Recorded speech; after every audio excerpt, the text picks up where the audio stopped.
Good morning, dear students. How are you today? I hope you all are fit and fine at home. Welcome back to science class. Today we will learn about lesson number 3, food.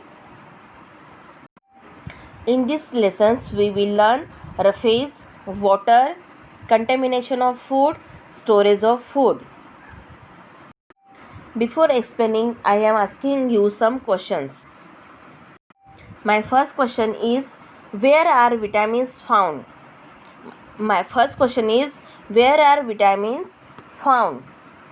Vitamins are found mostly in fruits and vegetables, but also in grains, dairy and meat. Okay, vitamins कहाँ found किए जाते हैं? Specially fruits, vegetables, grains and dairy. Dairy it means milk related. Okay, and meat. My next question is, what role do vitamins and minerals play? What role do vitamins and minerals play? हमारी body में vitamins और minerals का क्या role रहता है? Okay, vitamins and minerals are needed for the body to work properly, for growth and development and overall for maintaining normal health. Vitamins और mineral की हमारी बॉडी में इसलिए आवश्यकता रहती है कि हमारा जो बॉडी का फंक्शंस है, मतलब जो वर्क है, वो प्रॉपरली हो सके, for growth and development and overall for maintaining normal health. मतलब हमारी नॉर्मल हेल्थ जो है उसको मेंटेन करने का काम कौन करता है? Vitamins and minerals. Okay, my next question is, what is the most important vitamin for your body? What is the most important vitamin for your body? Vitamin B12. Vitamin B12. Which vitamin is best for eyes? Which vitamin is best for eyes? Vitamin A. My next question is, which vitamin is best for bones develop? Which vitamins is best for bones develop? Vitamin D. My next question, which vitamin helps in the clotting of blood? Which vitamins helps in the clotting of blood? Vitamin K. जब आप लोगों को oral session रहेगा बेटा, तो ये questions आप लोगों को कॉपी में नोट डाउन करना है. ठीक है? ओके, जितने भी क्वेश्चंस अभी आप लोगों को मैंने पूछा है विथ आंसर्स, आपको उसको कॉपी में नोट डाउन करके रखना है. ओके बेटा. Now let's start with opening page number 17, and today's topic is roughage. Roughage also forms an important part of our diet. As the name suggests, roughage refers to fibrous food. Vegetables and fruits are good examples of food that is rich in fiber. If eaten raw, they work better. But remember to wash them thoroughly before eating. Roughage ये हमारे आहार का, हमारी diet का एक महत्वपूर्ण हिस्सा है, इम्पॉर्टेंट पार्ट है. Okay, as the name suggest, roughage refers to fibrous food. इसीलिए रफेज का नाम किसको रेफर करता है? फाइब्रस फूड, जो कि वेजिटेबल्स और फ्रूट्स में पाया जाता है. Okay, vegetables and fruits are good examples of food that is rich in fiber, especially leafy vegetables. Okay, if eaten raw, they work better. आप अगर raw fruits या vegetables खा रहे हो तो उनका वर्क जो है वो बेटर है. बट रिमेंबर, लेकिन आपको याद रखना है, to wash them thoroughly before eating. मतलब खाने के पहले उनको अच्छी तरह से धो लेना है, वॉश करना है. Okay, The human body cannot digest roughage, but it helps to keep the digestive tract clean. In fact, roughage acts like a broom and helps to flush out the undigested part of the food we eat easily. Okay, human body में देखा जाए तो मानव शरीर में roughage ये उसको digest नहीं किया जा सकता है, लेकिन वो हेल्प किसको करता है? जो हमारा डाइजेस्टिव सिस्टम है उसको क्लीन करने का. Okay, in fact roughage acts like a broom. जैसे हम लोग घर में कचरा होता है तो स्पेशली ब्रूम का यूज़ करते हैं, सेम वैसे रफेज का हमारे बॉडी में उसका वर्क रहता है. Okay, and helps to flush out the undigested part of the food we eat easily. मतलब जो फूड हम लोग इजीली खाते हैं, ठीक है, और उसका अनडाइजेस्टेड पार्ट जो है उसका बाहर निकालने का काम कौन करता है आसानी से? Roughage. Okay, is that clear बेटा? Okay, next point, water. Water is as important for us as food. जैसे हमारे बॉडी के लिए फूड की नीड है वैसे ही सेम रोल वाटर का भी रहता है. Okay, it helps in digestion, removal of waste and also to maintain the proper formation of blood and for the proper functioning of all the systems in our body. Water की help से हमारा digestive system अच्छे से काम करता है. हमारा जो वेस्ट मटेरियल रहता है बॉडी का, जो उसको रिमूव करने का काम वाटर के थ्रू इजीली हो जाता है. And also to maintain the proper formation of blood. जो ब्लड सर्कुलेशन होता है उसमें में मेंटेन मतलब प्रॉपर फॉर्मेशन मेंटेन करने का काम वाटर करता है. And for the proper functioning of all the systems in our body. और हमारा जो पूरा बॉडी का सिस्टम्स है, ओके, उसको प्रॉपर करने के लिए वाटर बेनिफिशियल है. Without water we will get dehydrated, all our metabolic activities will stop and we will die. बिना पानी के तो हम लोग जीवित रह ही नहीं सकते हैं, उसकी कल्पना भी हम लोग नहीं कर सकते हैं. अगर हम लोगों को अगर वाटर नहीं मिलेगा तो हमारी जितनी भी मेटाबॉलिक एक्टिविटीज़ है वो स्टॉप हो जाएंगी एंड वी विल डाई, और हमारी मृत्यु भी हो जाएगी. ओके बेटा. The next, contamination of food.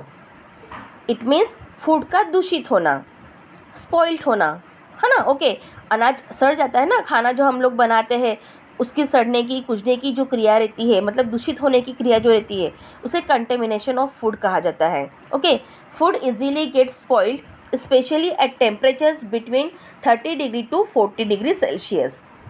अगर टेम्परेचर ज़्यादा हो, जैसे गर्मी में स्पेशली, खाना जल्दी ख़राब हो जाता है. मतलब सुबह का जो खाना रहता है वो दोपहर को अगर हम लोग देखें तो वो चीज़ सड़ने लगती है, उसमें अलग सी एक स्मेल आने लगती है जो कि खाना हम लोग खा नहीं सकते हैं. ओके, क्योंकि उसमें क्या हो जाता है, बैक्टीरिया एक्टिवेट हो जाते हैं, क्रिएट हो जाते हैं. Okay, bacteria start to eat the food. Bacteria वो फूड खाने को मतलब कर देते हैं. Okay, and this bacteria then attack us if we eat this food. और वही खाना हम लोग खाते हैं जिसमें बैक्टीरिया ने पहले से अटैक करके रखा है. ओके, और वही बैक्टीरिया फिर हमारे बॉडी में जाता है. If food is left open, flies may sit on it and deposit germs which are also carriers of diseases. इसीलिए कहा जाता है ना, बाहर का खाना नहीं खाना है, कभी भी हम लोगों को फ्रेश खाना ही खाना है. Okay, always we eat fresh food. Okay, बाहर का खाना इसलिए मना किया जाता है क्योंकि वो ओपन रहता है, उस पर ढका हुआ नहीं रहता है बेटा, और फ्लाइज उसके ऊपर बैठने के कारण वहाँ पे जर्म्स जो है वो डिपॉजिट मतलब स्टोर हो जमा हो जाते हैं. And which are also carriers of diseases. और वो अपने साथ कई रोगों को साथ में लेके चलते हैं जो कि हमारे बॉडी में एंटर करने के बाद हम बीमार पड़ सकते हैं. Nowadays farmers use a lot of insecticides to protect their farm yield. आप लोगों को पता है जब भी मतलब फार्मिंग की जाती है तो फार्मर स्पेशली कीटनाशक दवाइयों का यूज़ करते हैं. क्यों? क्योंकि फार्म में जो जो क्रॉप्स लगाए जाते हैं उसके ऊपर बहुत सारी बैक्टीरिया क्रिएट होते हैं, तो उसको कंट्रोल लाने के लिए फार्मर इंसेक्टिसाइड्स का यूज़ करते हैं. These insecticides are very harmful and slowly poisons us. और क्या होता है, वो धीरे धीरे जो उसमें मतलब वो स्प्रे किया जाता है उसमें वो पॉइजन धीरे धीरे स्लोली अंदर एंटर करता है जो कि हार्मफुल रहता है. And we should remember to wash all vegetables and fruits properly before eating. इसीलिए कहा जाता है कि जो भी वेजिटेबल्स हम मार्केट से लाते हैं, फ्रूट्स वेजिटेबल्स, उसको प्रॉपरली आप लोगों को वॉश करना है, मतलब बिफोर ईटिंग. ओके, क्योंकि जो फार्मर्स उसके ऊपर कीटनाशक दवाइयों का स्प्रे करते हैं, इनडायरेक्टली उसमें स्लोली पॉइजन तैयार होता है जो कि हमारे बॉडी के लिए हार्मफुल होता है. Okay, understood. We should also remember to wash our hands properly before we eat our food. और ये आप सभी को पता है कि कि खाने के पहले आप लोगों को हैंड वॉश करना मस्ट है. Okay. Then next, storage of food. Food कैसे उसको सुरक्षित रखना है. ठीक है, तो सुरक्षित रखने के लिए कुछ यहाँ पे आपको स्टेप्स बताई गए हैं, कुछ आइडिया दी गई है जिससे हम लोग फूड को स्टोरेज कर सकते हैं. Okay. You must have seen squirrels busily clambering up and down trees. They are actually busy storing food. It is a good idea to store food for use in the future. Okay, future के लिए जो squirrel रहती है वो अपना खाना पहले ही store करना स्टार्ट कर देती है. ओके, ट्री पर. ओके, तो क्यों? क्योंकि उसको पता है नेक्स्ट जैसे उसका कोई प्रॉब्लम क्रिएट होगा, तो अगर खाने का अगर प्रॉब्लम क्रिएट होता है तो उसके पास फूड अवेलेबल नहीं रहेगा, तो उसके लिए वो स्टोरेज करना स्टार्ट कर देती है. और ये आइडिया उसकी जो है एकदम मतलब बेस्ट है, जो कि फूड को स्टोर करने के लिए अप्लाई की जा सकती है. Okay, how is it? कैसे?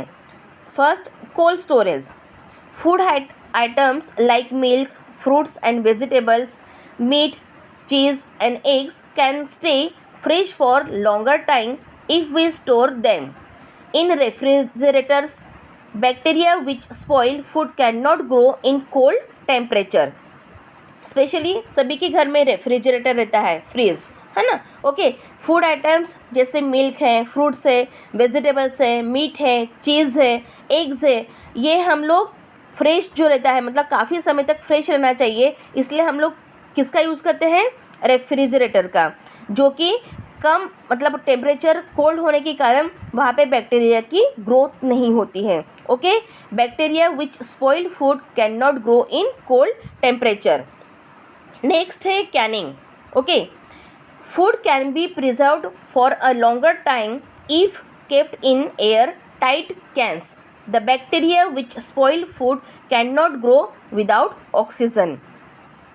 हम लोगों को काफ़ी समय तक फूड को अगर प्रिजर्व करके रखना है तो उसको एयर टाइट कैंस में भर के रखना है. Okay, the bacteria which spoil food can not grow without oxygen. और वो जो एयर टाइट कैंस रहता है उसमें ऑक्सीजन मिलेगा नहीं, तो उसके कारण बैक्टीरिया वहाँ पे एक्टिव नहीं रहेंगी. ओके, मतलब उनकी ग्रोथ नहीं होगी.